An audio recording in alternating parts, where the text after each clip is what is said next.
Κοιτάξτε χρώματα. Πω. Τι παράδεισος είναι αυτός.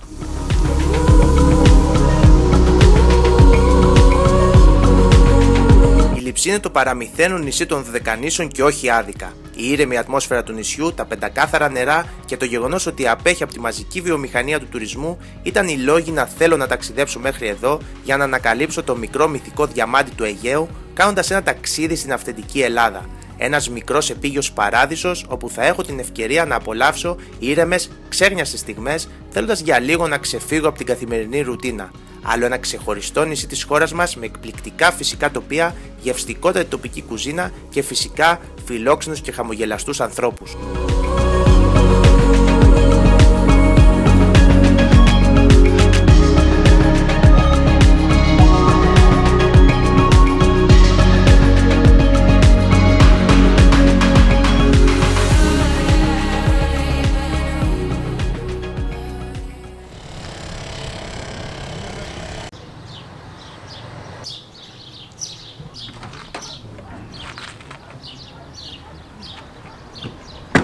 Πρώτη αναγνωριστική βόλτα, παιδιά, εδώ στους Λειψούς. Είμαστε στη χώρα και λιμάνι και το μοναδικό έτσι οικισμό. Ωραίο νησί, ωραία ενέργεια. Η Λειψή λοιπόν, παιδιά, είναι ένα μέρος που παραμένει αυθεντικό.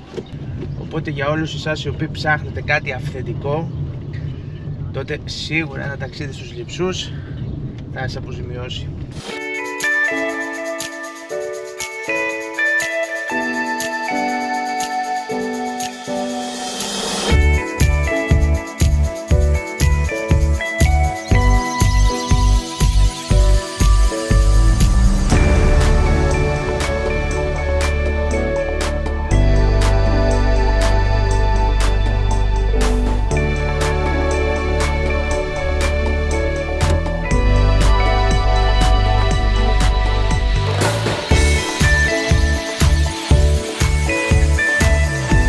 Παραλία Μονοδένδρη λοιπόν, κοιτάξτε νερά, σμαραγδένια. Εκεί πολύ ωραίο τοπίο.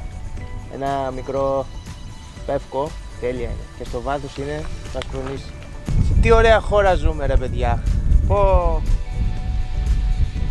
Ένας από τους λόγους που πρέπει και εσύ κοιτάς αυτό το βίντεο να επιχειρείς να ταξιδέψεις τέλη Μαΐου, αρχές Ιουνίου στα ελληνικά νησιά είναι αυτός εδώ. Θα σε ανταμείψει το τοπίο. Θα είσαι μόνος σου σε ένα παράδεισο. Πραγματικά. Άσε τον Αύγουστο και τον Ιούλιο. Εντάξει, τότε είναι οι άδειες, αλλά δοκίμασε το μια φορά και δεν θα χάσεις.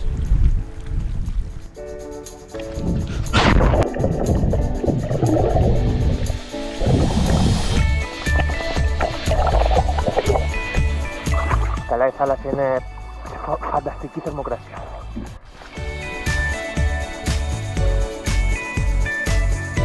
Τέλεια βουτιά, αναζωογονητική, και θα δώσει σκιά από αυτό το δέντρο έτσι να απολαύσω λίγο την πανοραμική θέα προς το Αιγαίο. Σε όποιον αρέσει το βίντεό μου, να κάνει μια εγγραφούλα εδώ στο κανάλι του KD Explorer, ένα like και ένα comment αν έχει έρθει στους Λειψούς ή αν θα έρθει μετά από αυτό το βίντεο. Γενικότερα, τσεκάρετε και τα υπόλοιπα βίντεο που έχω από τα ελληνικά νησιά και ταξίδια από το εξωτερικό. Δείτε το προφίλ μου, αν σου αρέσει. Αν σου αρέσουν τα ταξίδια και εξορμήσεις, τότε είσαι στο σωστό μέρος. Γενικά το νησί είναι πάρα πολύ μικρό. Όλες οι αποστάσεις γίνονται με αυτοκίνητο περίπου 10 με 12 με 15 λεπτά. Γι' αυτό και η Λειψή ενδείκνυται και για ποδήλατο, ακόμη και για περπάτημα. Σκεφτείτε ότι η μεγαλύτερη απόσταση που μπορείς να διανύσεις είναι 1,5 ώρα νομίζω με τα πόδια. Γενικότερα είναι ένα νησί το οποίο έρχεσαι εδώ ηρεμείς, ειδικά αν είσαι και φυσιολάτρης, δηλαδή περπατάς κιόλας, είναι πάρα πολύ ωραία γιατί οι όμορφες παραλίες όπως εδώ που ήρθαμε χρειάζεται και λίγο περπάτημα για να φτάσεις. Οπότε τα συνδυάζεις όλα. Φτάνεις μέχρι ένα σημείο, είτε με το ποδήλατο είτε με το αυτοκίνητο, το αφήνεις, περπάτημα και μετά επιστρέφεις στη χώρα για φαγητό. Σε πάρα πολύ κοντινή απόσταση από την παραλία Μονοδένδρη βρίσκονται τα Ασπρονήσια, το πιο πολύ φωτογραφημένο μέρος των Λειψών και όχι άδικα. Ένα σύμπλεγμα 3 βραχονησίδων που μπορείτε κυριολεκτικά να περπατήσετε από το ένα στο άλλο. Δυστυχώς το βαρκάκι που κάνει τη διαδρομή δεν είχε ξεκινήσει ακόμη τα δρομολόγια και δεν κατάφερε να κολυμπήσει στα τυρκουάζ νερά της παραλίας. Εσύ όμως που θα έρθεις αργότερα, μην αμελήσεις μια κρουαζιέρα προς τα Ασπρονήσια, πέρα από τα εξωτικά τυρκουάζ νερά θα βρείτε ψηλά κατάλευκα βράχια και το σκηνικό είναι πραγματικά μοναδικό. Στην ουσία στους Λειψούς περιλαμβάνονται 24 μικρά νησάκια και 6 βράχοι. Μπορεί σαν προορισμός να είναι σχετικά ανεξερεύνητος, αλλά αυτό κάνει τους Λειψούς μοναδικούς. Εδώ δεν υπάρχει κανένα άγχος και έγνοια παρά μόνο το μπλε του Αιγαίου.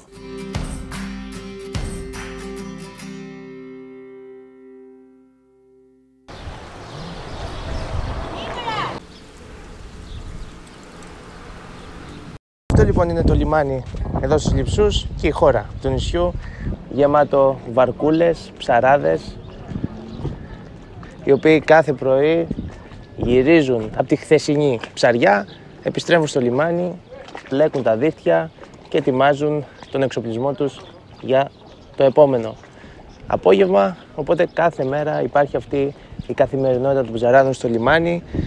Λοιπόν, πάμε να συνεχίσουμε τη βόλτα μας.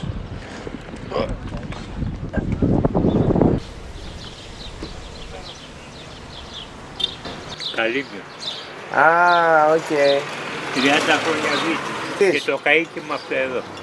Για να δούμε. Τέτοιο. Α, οκ.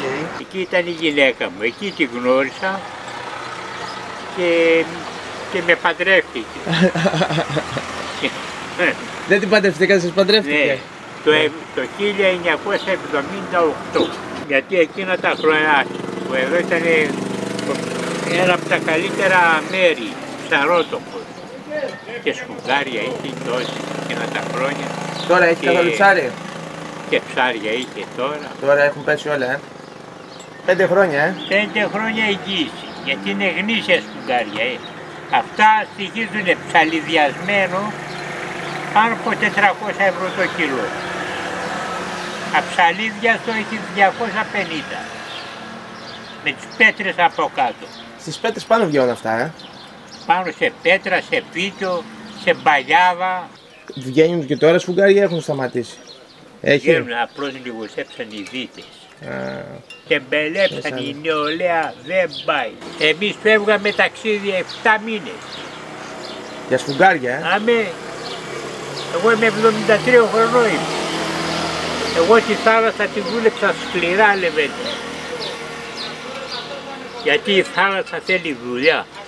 Δεν θέλει να κάθεσαι στα καφενεία όξω από το λιμάνι. Φαίνεται ο εργάτης. Βέβαια.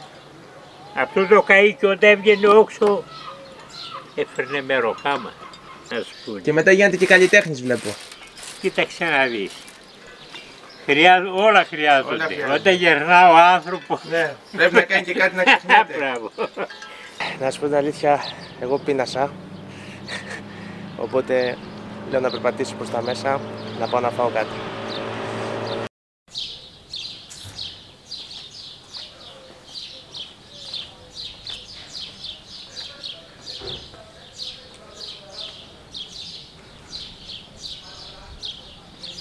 Διάσπαρτες μέσα στους Λειψούς, μέσα στη χωραλάκη. Και εκτός θα βρίσκεται τέτοια μικρά εξοκλήσια, εκκλησάκια, τα οποία το κάθε ένα ανήκει και σε διαφορετική οικογένεια.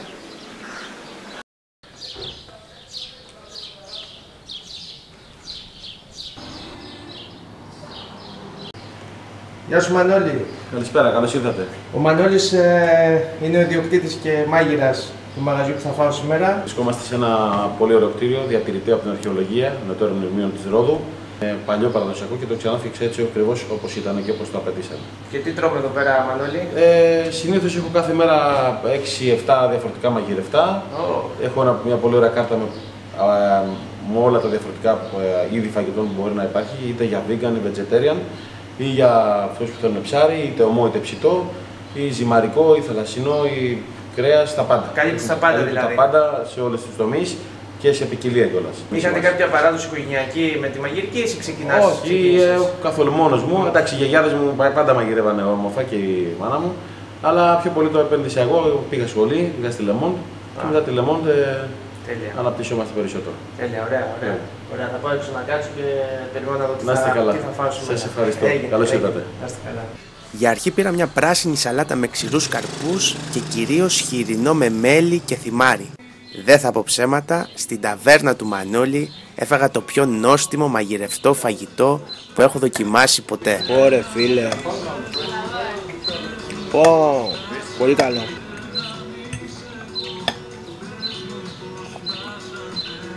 Το φαγητό ήταν υπέροχο.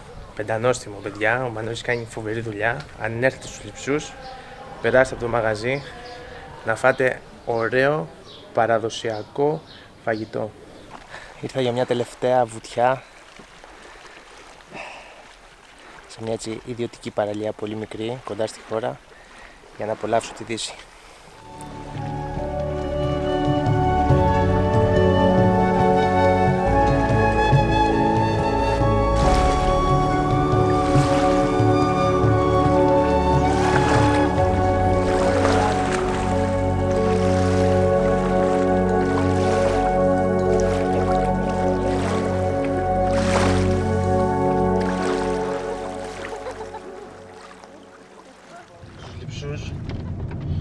Αυτό το οποίο μου αρέσει στους Λειψούς είναι ότι είναι ένα μικρό νησί και οι αποστάσεις πραγματικά είναι μηδαμινές.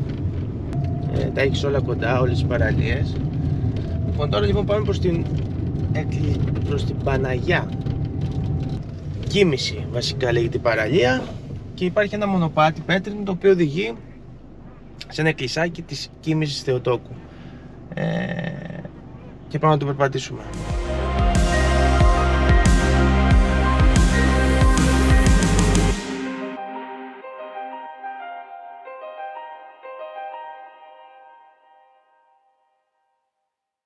Φτάσαμε. Παραλία Κίμηση. Καλά, δεν υπάρχει έτσι αυτή. Φανταστικά νερά. Νομίζω επιστρέφοντας θα κάνω μια βουτιά. Εντάξει, τα νερά είναι φανταστικά.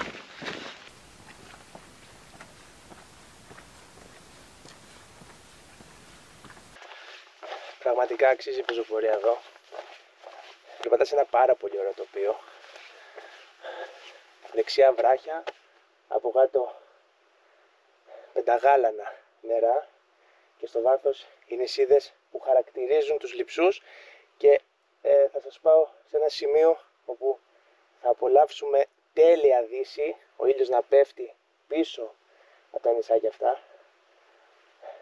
Έχω τσεκάρει το χάρτη και νομίζω το σημείο εκεί θα μας αποζημιώσει. Θα δείξει. 5 λεπτάκια περπατάω. Δεν είναι κάτι τρελό. Το μονοπάτι που βλέπετε είναι σε πάρα πολύ καλή κατάσταση. Δηλαδή φτιαγμένο πρόσφατα. Οπότε αν έρθετε Λειψούς, κάντε και αυτή την πεζοπορία. Θα σας αποζημιώσει. Ελάτε νωρίς το πρωί ή ελάτε με τη Δύση. Ωραία Δύση θα έχει από εδώ, ωραία χρώματα. Με τα νησάκια απέναντι.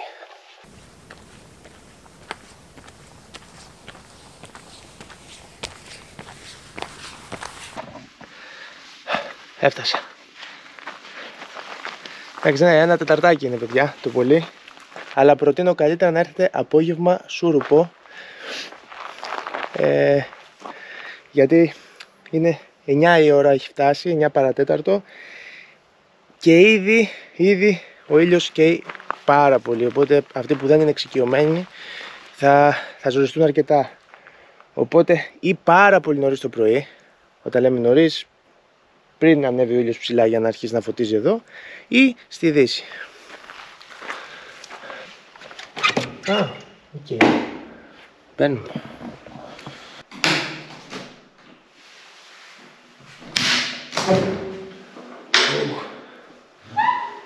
Μικρούλι είναι. Έτσι κάνουμε το σάντρα μας. Οκ.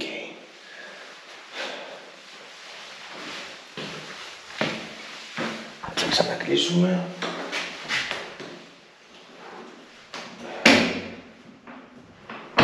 Και εννοείται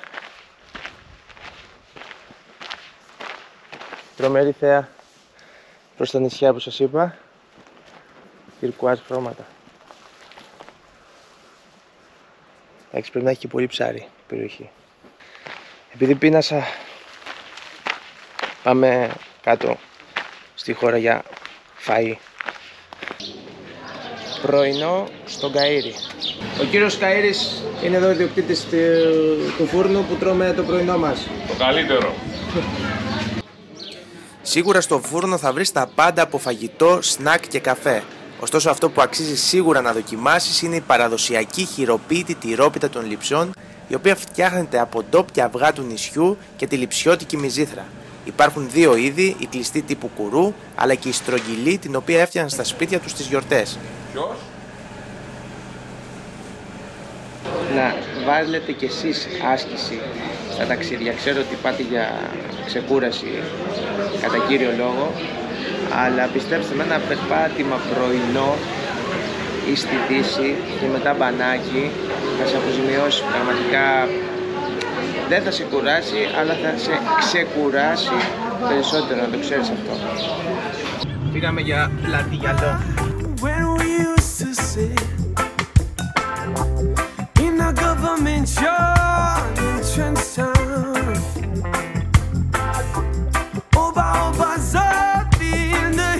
Σας καλωσορίζω στην παραλία Πλάτης Γυαλός. Πισίνα. Ανυπομονώ να πέσω. Και πάνω εκεί είναι το ταβερνάκι για να κάτσεις μετά. Την καλύτερη ώρα για να έρθετε, παιδιά, είναι από τις 11.30 μέχρι τις 2. Έχει τέλειο φως, το φως είναι ακριβώς από πάνω από την παραλία για να σου δημιουργήσει αυτό το σμαραγδένιο χρώμα. Γιατί αν έρθεις λίγο αργότερα θα σκουρίνει, λίγο νωρίς θα είναι πάλι πιο σκούρο. Οπότε 11.30 με 1, ξέρω είναι ώρα που ο ήλιος βαράει, αλλά αλμυρίκια υπάρχουν, σκιά έχει. Αυτή την ώρα να έρθετε για να απολαύσετε αυτό εδώ το χρώμα.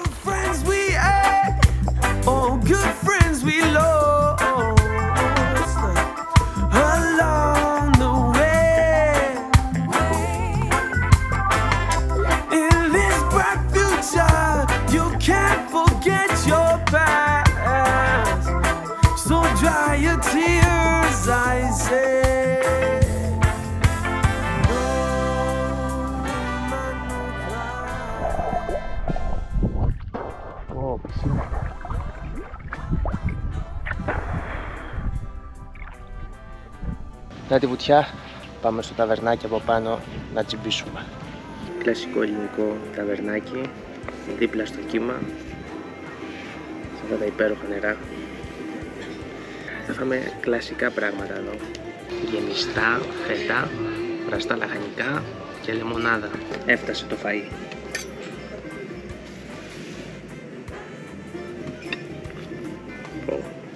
Γεμιστά.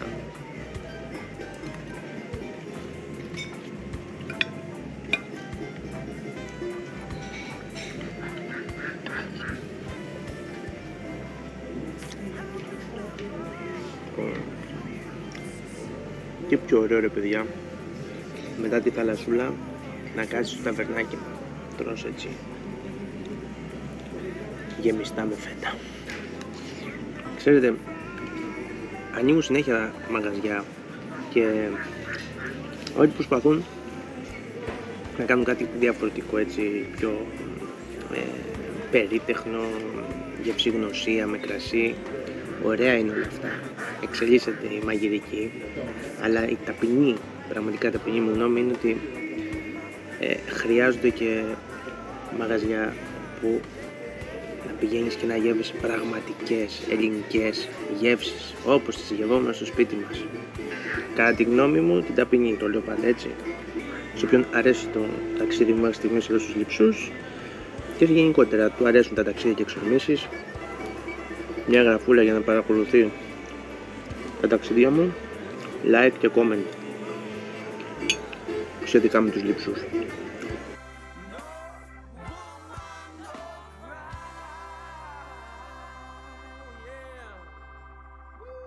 Σε ένα πανέμορφο τοπίο περιτριγυρισμένο από αμπελώνες, καθώς στους Λειψούς υπάρχει παράδοση με κρασί.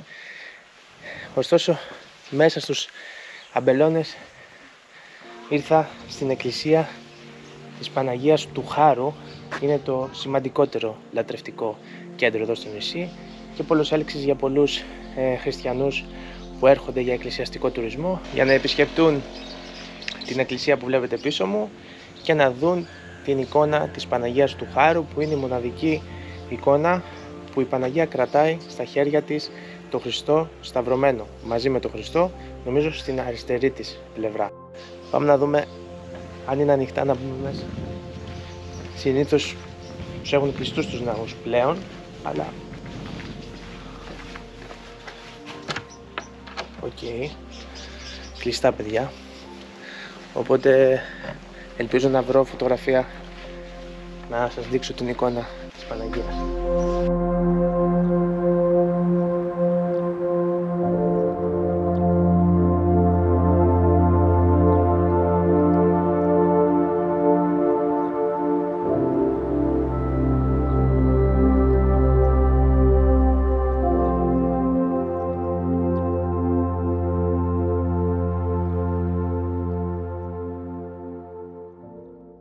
Από πού μπαίνω? Από εδώ είναι, από εδώ. Ωραία. Περίμενα να έχεις πέρα εικόνα.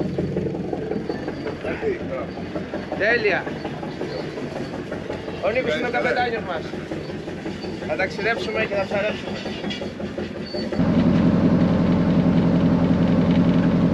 Νίκο, πού θα ταξιδέψουμε, πού θα σαλπάρουμε? Ασπρονίσα. Ασπρονίσι. Θα πάμε Ασπρονίσι. Πάμε και τον άτομο τώρα. Τέλεια. Και στην τριγύρω περιοχή μετά? Να βάλουμε τα ίδια του που δεν έχουν βάλει άλλοι ήδη και να βάλουμε εμείς.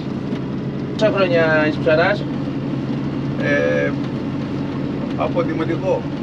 Από το 55 γεννηθής ήμουν, από το 62. Τα χρονοπαιδεία από το μοναστήρι. Το παπάς ή μόνο εσύ? Ο πατέρας μου ήταν. Το πατέρα σου, Εγώ δεν ήμουν, ο πατέρας μου ήταν και με έπαιρνε μαζί του. Είμαστε τότε μεγάλη οικογένεια. 5 άτομα. Και εμένα από πόσο ψαράς ήταν? 5 άτομα και πρέπει να δουλέψουμε για τους υπόλοιπους και δεν έμαθα γράμματα. Έγινα ψαράς. Παρέα με τον Νίκο θα ψαρέψουμε λίγο έξω από τους Λειψούς, κοντά στα Ασπρονίσια.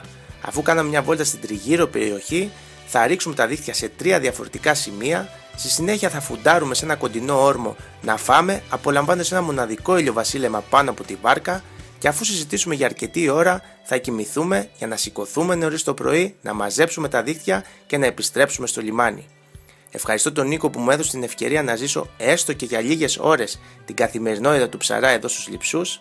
Αν θες να δεις τι ψάρια πιάσαμε, θα ανέβει σύντομα ολοκληρωμένο βίντεο με όλες τις στιγμές από αυτή τη μοναδική εμπειρία.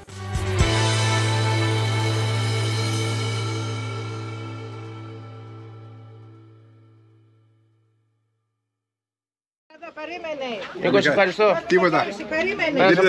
Τα τηλέφωνα μας. Θα δώσω κάρτα στη γυναίκα σου. Εντάξει. Δώσε μου το χεράκι σου. Μην αγχώνεσαι, το έχουμε. Παναγιά μου, γεια μου. Παναγιά μου μαζί σου. Ωραία. Πάμε να συνεχίσουμε το tour μας.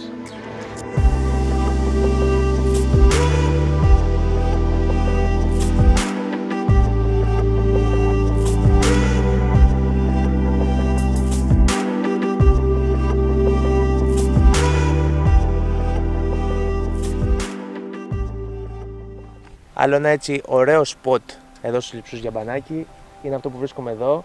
Πίσω μου είναι το εκκλησάκι του Αγίου Νικολάου και υπάρχει παραλία μπροστά, πίσω, πιο πίσω και από την άλλη πλευρά και είναι τέλεια βασικά. Τρομερά νερά και έχεις θέα τα νησάκια απέναντι και στο βάθος φαίνεται και το Μονοδένδρη, η άλλη παραλία που πήγαμε. Μετά από εδώ θα φύγουμε και θα πάμε να επισκεπτούμε το Εινοποιείο εδώ στους Λειψούς, καθώς το νησί είναι γνωστό και για το κρασί του. Ερχόμενος από τη χώρα προς εδώ, δηλαδή νοτιοανατολικά, βλέπεις συνεχώς αμπελώνες, αρκετούς αμπελώνες, οπότε ευκαιρία είναι να επισκεπτούμε και το Εινοποιείο και να μάθουμε έτσι περισσότερα σχετικά με το κρασί στους Λειψούς.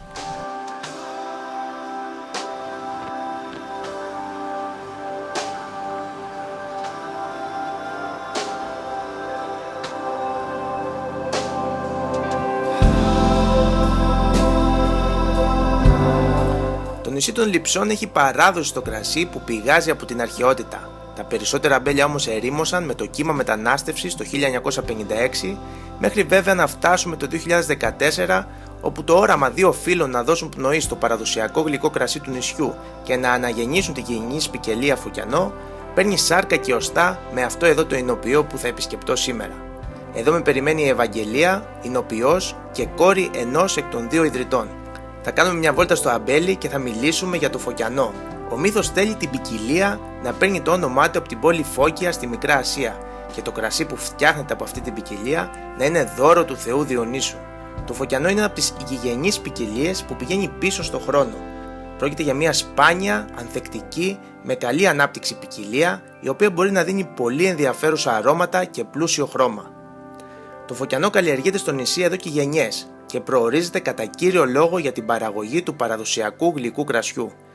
Το εινοποιείο είναι επισκέψιμο τους καλοκαιρινούς μήνες και έχεις την ευκαιρία να κάνεις ένα wine tasting, όπου να δοκιμάσεις όλες τις ετικέτες, αλλά είμαι σίγουρος ότι θα σε κερδίσει όπως και εμένα ο Αποσπερίτης, το σύγχρονο αποτύπωμα του γλυκού παραδοσιακού κρασιού των Λειψών από την ποικιλία Φωκιανό, το οποίο έχει βραβευτεί πολλάκι σε διεθνείς εκθέσεις κρασιού.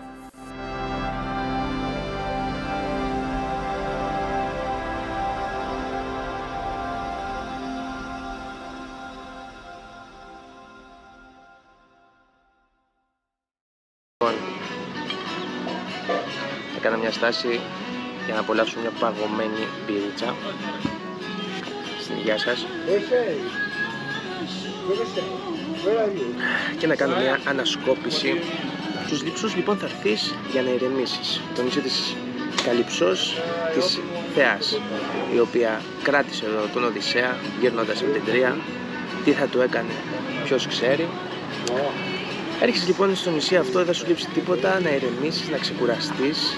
Είναι όλα κοντά, ένα μικρό νησί με πεντακάθαρα νερά για να κολυμπήσεις, μη οργανωμένες παραλίες.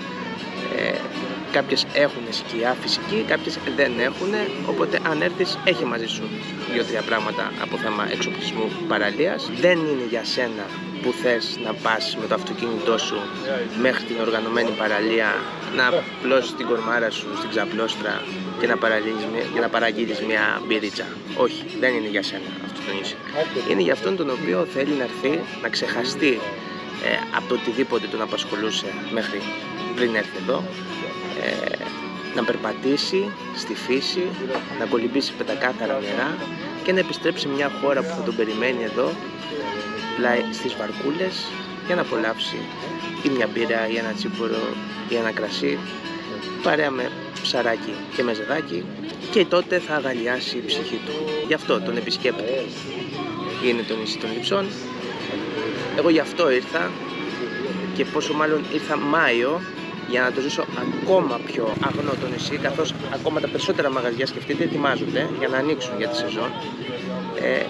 Ναι, έχασα κάποια πράγματα, δεν πήγα στο Μακρονήσι και στο Ασπρονήσι, γιατί δεν έχει αυτή τη στιγμή καραβάκι που να σε πάει.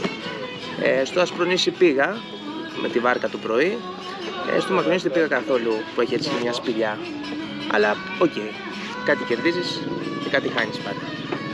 Γενικότερα ναι, να έρθετε στους Λειψούς, είπα τους λόγους. Αυτά. Στην υγεία σας λοιπόν.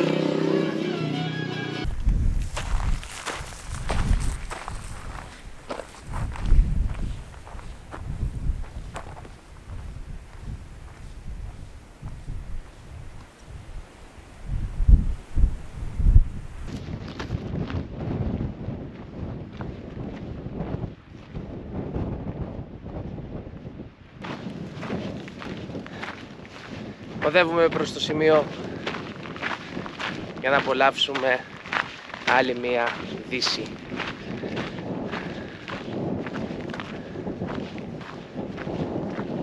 Νομίζω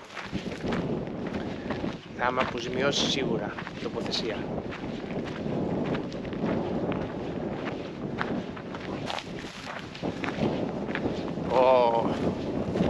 Εντάξει, αυτό ήθελα να δω. Αυτές τις νησίδες.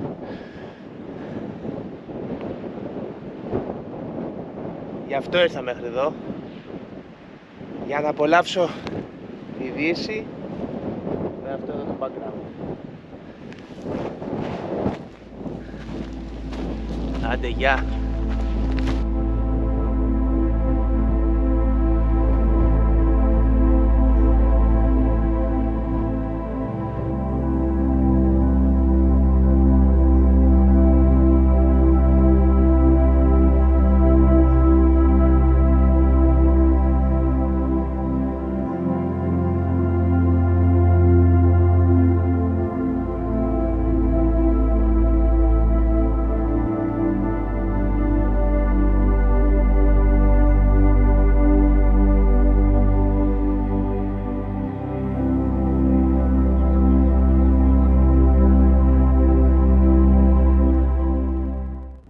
Κάπου εδώ τελειώνει άλλο ένα βίντεο εδώ στο κανάλι του KD Explorer. Ελπίζω να σας άρεσε. Να βάλετε, παιδιά, τους Λειψούς στη λίστα σας για το φετινό καλοκαίρι. Είναι ένας τόπος που πραγματικά το αξίζει και πιστέψτε με το που πατήσετε το πόδι σας στο λιμάνι θα νιώσετε μια μοναδική ενέργεια και θα πείτε εδώ ήρθα για να ξεκουραστώ και να ξεχάσω το οτιδήποτε σκεφτόμουν. Να περνάτε τέλεια, καλό καλοκαίρι, καλές διακοπές και σκεφτόμαστε μόνο θετικά. Τα λέμε.